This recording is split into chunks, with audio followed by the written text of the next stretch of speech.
Hi welcome back to my channel. ಇವತ್ತು ನಾನು ನಿಮಗೆ ಹೇಳೋಕೆ ಹೊರಟಿರೋ ಕತೆ ಸ್ವಲ್ಪ ಬಿಸಿಯಾಗೂ ಇರುತ್ತೆ, ಸ್ವಲ್ಪ ತಿರುವು ಮುರುವಾಗೂ ಇರುತ್ತೆ. ಮದುವೆ ಆದ್ಮೇಲೆ ಮನಸ್ಸು ಬೇರೆ ಕಡೆ ಹೋದ್ರೆ ಏನಾಗುತ್ತೆ ಅನ್ನೋದೇ ಈ ಕತೆಯ ಸಾರಾಂಶ. ಒಂದು ಲೈಕ್ ಮಾಡಿ, ಬನ್ನಿ ಕತೆಗೆ ಹೋಗೋಣ. ಊರಿಗೆ ಹೊಸದಾಗಿ ಬಂದಿದ್ದಳು ಮಾಲಿನಿ. ಅವಳ ಗಂಡ ರಘು ದೊಡ್ಡ ಕಂಪನಿಯಲ್ಲಿ ಕೆಲಸ ಮಾಡ್ತಿದ್ದ. ಟೌನ್ಶಿಪ್ ಕ್ವಾರ್ಟರ್ಸ್ ಸಿಕ್ಕಾಪಟ್ಟೆ ಚೆನ್ನಾಗಿತ್ತು. ಆದ್ರೆ ಮಾಲಿನಿ ಮಾತ್ರ ಒಂಟಿತನ ಅನುಭವಿಸುತ್ತಿದ್ದಳು. ರಘು ಬೆಳಗ್ಗೆ ಹೋದ್ರೆ ರಾತ್ರಿ ತಡವಾಗಿ ಬರೋದು. ಮಾಲಿನಿ ಅಡುಗೆ ಮಾಡೋದು, ಟಿವಿ ನೋಡೋದು, ಮತ್ತೆ ಮಲಗೋದು, ಇದೇ ದಿನಚರಿಯಾಗಿತ್ತು. ಒಂದು ದಿನ ಮಾಲಿನಿ ಕ್ವಾರ್ಟರ್ಸ್ ಮುಂದಿನ ಪಾರ್ಕ್ನಲ್ಲಿ ಕೂತಿದ್ದಾಗ ಒಬ್ಬ ವ್ಯಕ್ತಿ ಬಂದು ಮಾತಾಡಿಸಿದ. ಅವನ ಹೆಸರು ವಿನಯ್. ನೋಡೋಕೆ ಸಖತ್ ಹ್ಯಾಂಡ್ಸಮ್ ಆಗಿದ್ದ. ಮಾಲಿನಿ ಜೊತೆ ಫ್ರೆಂಡ್ಲಿ ಆಗಿ ಮಾತಾಡಿದ. ನೀವು ಹೊಸದಾಗಿ ಬಂದಿದ್ದೀರಾ?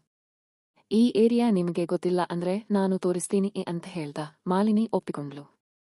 ಮಾರನೇ ದಿನ ವಿನಯ್ ಮಾಲಿನಿನ ಬೈಕ್ನಲ್ಲಿ ಕರ್ಕೊಂಡು ಊರೆಲ್ಲ ಸುತ್ತಾಡಿದ. ಒಳ್ಳೆ ರೆಸ್ಟೋರೆಂಟ್ನಲ್ಲಿ ಊಟ ಮಾಡಿಸಿದ.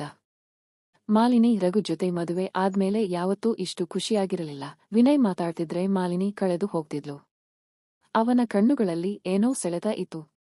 ಆ ದಿನದಿಂದ ಮಾಲಿನಿ ಮತ್ತು ವಿನಯ್ ಪ್ರತಿದಿನ ಭೇಟಿಯಾಗೋಕೆ ಶುರು ಮಾಡಿದರು.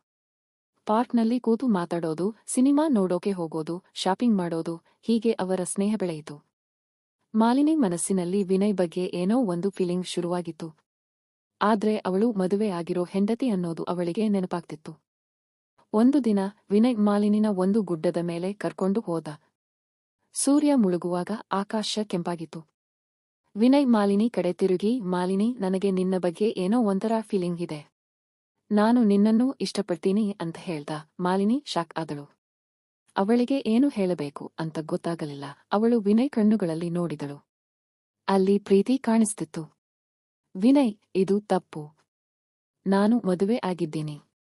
ನಾನು ನಿನ್ನನ್ನು ಪ್ರೀತಿಸಬಾರದು ಅಂತ ಮಾಲಿನಿ ಅಂದ್ಲು. ವಿನಯ್ ನಕ್ಕ, ಪ್ರೀತಿಗೆ ಸರಿ ತಪ್ಪು ಅಂತ ಏನಿಲ್ಲ ಮಾಲಿನಿ. ಅದು ತಾನಾಗಿಯೇ ಹುಟ್ಟಿಕೊಳ್ಳುತ್ತೆ ಅಂದ. ಮಾಲಿನಿ ತಲೆ ತಗ್ಗಿಸಿದಳು. ಅವಳಿಗೆ ವಿನಯ್ ಮಾತು ಸರಿ ಅನ್ನಿಸ್ತು. ಅವಳ ಮನಸ್ಸು ವಿನಯ್ ಕಡೆಗೆ ವಾಲುತ್ತಿತ್ತು. ಮಾಲಿನಿ ಮನೆಗೆ ಬಂದಾಗ ರಘು ಸೋಫಾದಲ್ಲಿ ಕುಳಿತುಕೊಂಡು ಟಿವಿ ನೋಡ್ತಿದ್ದ. ಏನ್ ಮಾಡ್ತಿದ್ದೆ ಇಷ್ಟು ಹೊತ್ತು ಅಂತ ರಘು ಕೇಳ್ದ. ಒಂದು ಫ್ರೆಂಡ್ ಜೊತೆ ಪಾರ್ಕ್ಗೆ ಹೋಗಿದ್ದೆ ಅಂತ ಸುಳ್ಳು ಹೇಳಿದ್ಲು ಮಾಲಿನಿ. ರಘು ತಲೆ ಅಲ್ಲಾಡಿಸಿದ. ಅವನಿಗೆ ಮಾಲಿನಿ ಬಗ್ಗೆ ಸ್ವಲ್ಪನೂ ಅನುಮಾನ ಇರಲಿಲ್ಲ. ಮಾಲಿನಿ ರೂಮಿಗೆ ಹೋಗಿ ಮಲಗಿದಳು. ಅವಳಿಗೆ ನಿದ್ದೆ ಬರಲಿಲ್ಲ. ವಿನಯ್ ಹೇಳಿದ ಮಾತುಗಳು ಅವಳ ತಲೆಯಲ್ಲಿ ಓಡ್ತಿದ್ವು. ಅವಳು ತನ್ನ ಗಂಡನ ಬಗ್ಗೆ ಯೋಚಿಸಿದಳು. ರಘು ಒಳ್ಳೆ ಗಂಡ. ಆದ್ರೆ ಅವನಿಗೆ ಅವಳಿಗೋಸ್ಕರ ಟೈಮ್ ಇರಲಿಲ್ಲ. ಅವನು ಯಾವಾಗಲೂ ಕೆಲಸದ ಬಗ್ಗೆನೇ ಮಾತಾಡ್ತಿದ್ದ. ಮಾಲಿನಿ ಮನಸ್ಸಿಗೆ ಸಮಾಧಾನ ಇರಲಿಲ್ಲ. ಮರುದಿನ ಮಾಲಿನಿ ವಿನಯ್ನ ಭೇಟಿಯಾದಳು. ನಾನು ನಿನ್ನನ್ನು ಪ್ರೀತಿಸಬಾರದು.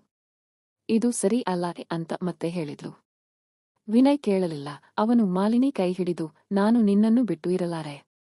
ನೀನು ನನ್ನವಳಾಗಬೇಕು ಅಂದ. ಮಾಲಿನಿ ಕಣ್ಣಲ್ಲಿ ನೀರು ಬಂತು. ಅವಳು ವಿನಯ್ ಕೈ ಬಿಡಿಸಲು ಪ್ರಯತ್ನ ಪಟ್ಟಳು. ಆದ್ರೆ ಸಾಧ್ಯವಾಗಲಿಲ್ಲ. ನನಗೆ ಸ್ವಲ್ಪ ಟೈಮ್ ಕೊಡು ವಿನಯ್. ನಾನು ಯೋಚಿಸಿ ಹೇಳ್ತೀನಿ ಅಂತ ಮಾಲಿನಿ ಹೇಳಿದ್ಲು. ವಿನಯ್ ಒಪ್ಪಿಕೊಂಡ. ಮಾಲಿನಿ ಮನೆಗೆ ವಾಪಸ್ ಬಂದಳು. ಅವಳು ರಘು ಜೊತೆ ಮಾತಾಡಬೇಕು ಅಂತ ನಿರ್ಧಾರ ಮಾಡಿದ್ಲು. ರಾತ್ರಿ ಊಟ ಆದ್ಮೇಲೆ ಮಾಲಿನಿ ರಘುಗೆ, ನಾನು ನಿನ್ನ ಜೊತೆ ಸ್ವಲ್ಪ ಮಾತಾಡಬೇಕು ಅಂದ್ಲು. ರಘು ಸೀರಿಯಸ್ ಆಗಿ ನೋಡಿದ. ಏನಾಯ್ತು? ಏನೋ ಪ್ರಾಬ್ಲಮ್ ಇದ್ಯಾ ಅಂತ ಕೇಳ್ದ. ಮಾಲಿನಿ ಒಂದು ನಿಮಿಷ ಸುಮ್ಮನಿದ್ದಳು. ನಂತರ, ನಾನು ನಿನ್ನನ್ನು ಮದುವೆಯಾಗಿ ಖುಷಿಯಾಗಿಲ್ಲ. ನಿನಗೆ ನನ್ನಗೋಸ್ಕರ ಟೈಮ್ ಇಲ್ಲ. ನಾನು ಒಂಟಿಯಾಗಿ ಫೀಲ್ ಮಾಡ್ತೀನಿ ಅಂದ್ಲು. ರಘು ಶಾಕ್ ಆದ. ಏನ್ ಹೇಳ್ತಿದ್ದೀಯಾ ಮಾಲಿನಿ? ನಾನು ನಿನಗೋಸ್ಕರ ಇಷ್ಟೆಲ್ಲ ಕೆಲಸ ಮಾಡ್ತಿದ್ದೀನಿ. ನಿನಗೆ ಏನು ಬೇಕು ಹೇಳು, ನಾನು ಮಾಡ್ತೀನಿ ಅಂದ. ಮಾಲಿನಿ ಅತ್ತಳು. ನನಗೆ ದುಡ್ಡು ಬೇಡ, ನನಗೆ ನಿನ್ನ ಪ್ರೀತಿ ಬೇಕು. ನಿನ್ನ ಟೈಮ್ ಬೇಕು ಅಂದ್ಲು. ರಘು ಏನು ಹೇಳಬೇಕು ಅಂತ ಗೊತ್ತಾಗಲಿಲ್ಲ. ಅವನು ಸುಮ್ಮನೆ ಕುಳಿತುಕೊಂಡ. ಮಾಲಿನಿ ರೂಮಿಗೆ ಹೋಗಿ ಬಾಗಿಲು ಹಾಕಿಕೊಂಡಳು. ಅವಳು ಜೋರಾಗಿ ಅಳೋಕೆ ಶುರು ಮಾಡಿದಳು. ಅವಳಿಗೆ ತನ್ನ ಜೀವನ ಏನು ಮಾಡಬೇಕು ಅಂತ ಗೊತ್ತಾಗ್ತಿರಲಿಲ್ಲ. ಒಂದು ಕಡೆ ಗಂಡ, ಇನ್ನೊಂದು ಕಡೆ ಪ್ರೀತಿ. ಅವಳು ಸಿಕ್ಕಿ ಹಾಕಿಕೊಂಡಿದ್ದಳು. ಮಾರನೇ ದಿನ ಮಾಲಿನಿ ತೀರ್ಮಾನ ಮಾಡಿದ್ಲು. ಅವಳು ವಿನಯ್ ಜೊತೆ ಹೋಗೋದು ಸರಿ ಅಲ್ಲ ಅಂತ ಅವಳಿಗೆ ಅನ್ನಿಸ್ತು. ರಘು ಜೊತೆ ಮಾತಾಡಿ ಎಲ್ಲ ಸರಿ ಮಾಡ್ಕೊಳ್ಳೋಣ ಅಂತ ಡಿಸೈಡ್ ಮಾಡಿದ್ಲು. ಮಾಲಿನಿ ರಘು ಆಫೀಸ್ಗೆ ಹೋದಳು. ರಘು ತನ್ನ ಕ್ಯಾಬಿನ್ನಲ್ಲಿ ಕೆಲಸ ಮಾಡ್ತಿದ್ದ. ಮಾಲಿನಿ ಬಾಗಿಲು ತಟ್ಟಿ ಒಳಗೆ ಹೋದಳು. ರಘು ಅವಳನ್ನು ನೋಡಿ ಆಶ್ಚರ್ಯಪಟ್ಟ. ಏನ್ ವಿಷಯ? ಇಲ್ಲಿಗೆ ಯಾಕೆ ಬಂದಿದ್ದೀಯಾ ಅಂತ ಕೇಳ್ದ. ನಾನು ನಿನ್ನ ಜೊತೆ ಮಾತಾಡಬೇಕು.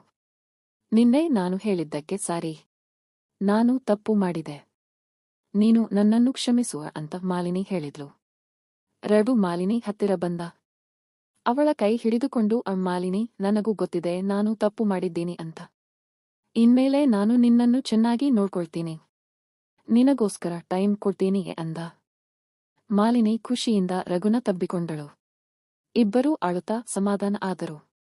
ಆ ದಿನ ಅವರು ಡಿಸೈಡ್ ಮಾಡಿದ್ರು ಇನ್ಮೇಲೆ ಒಬ್ಬರಿಗೊಬ್ಬರು ಟೈಮ್ ಕೊಡಬೇಕು ಅಂತ. ಆಮೇಲೆ ಮಾಲಿನಿ ವಿನಯ್ನ ಭೇಟಿಯಾದಳು. ನೋಡು ವಿನಯ್, ನಾನು ರಘು ಜೊತೆ ಇರಬೇಕು ಅಂತ ಡಿಸೈಡ್ ಮಾಡಿದ್ದೀನಿ. ನೀನು ನನ್ನನ್ನು ಮರೆತು ಬಿಡು. ಇದು ನಮಗೆ ಒಳ್ಳೆಯದು ಅಂದ್ಲು. ವಿನಯ್ ಬೇಜಾರಾದ. ಆದ್ರೆ ಮಾಲಿನಿ ಮಾತಿಗೆ ಒಪ್ಪಿಕೊಂಡ. ನೀನು ಖುಷಿಯಾಗಿದ್ರೆ ಸಾಕು ಮಾಲಿನಿ ಅಂತ ಹೇಳ್ದ.